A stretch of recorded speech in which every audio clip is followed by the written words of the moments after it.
Kasi ang alam ko po, ang napakinggan ko pong aral, ano po, na nakasulat naman po sa Biblia, ay ang Panginoong Diyos po ay galit sa mga sumasamba, lumuluhod sa mga Diyos-Diyosan, which ginagawa ko po nung ako ay nasa dati kong relihiyon. Ano po?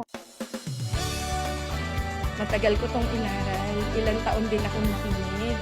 Gusto kong maging kaani sa Iglesia ni Cristo.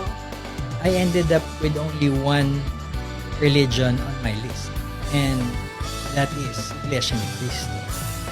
Pagtawag, i-convert story.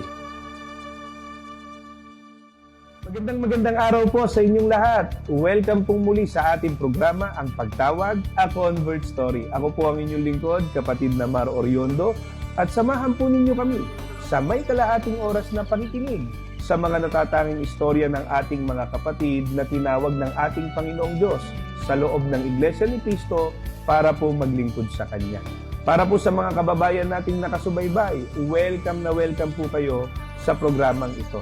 At bago po tayo magsimula ay binabati at pinasasalamatan lang po muna natin lahat ng mga nakikinig sa kanilang radyo sa INC Radio DZEM 954 kHz.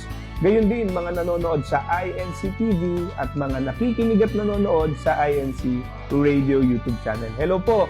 Sana po ay nasa mabuti kayong kalagayan kasama po ng inyong mga pamilya. At wag na po nating patagalin pa. Kilalanin na po natin ang makakasama natin ngayong araw. Narito, pakinggan at panoorin po natin ito. Isang guro o teacher sa pampublikong paaralan. Masiglang may tungkulin sa loob ng Iglesia ni Cristo na kasama ng kanyang pamilya ay masayang naglilingkod sa ating Panginoong Diyos.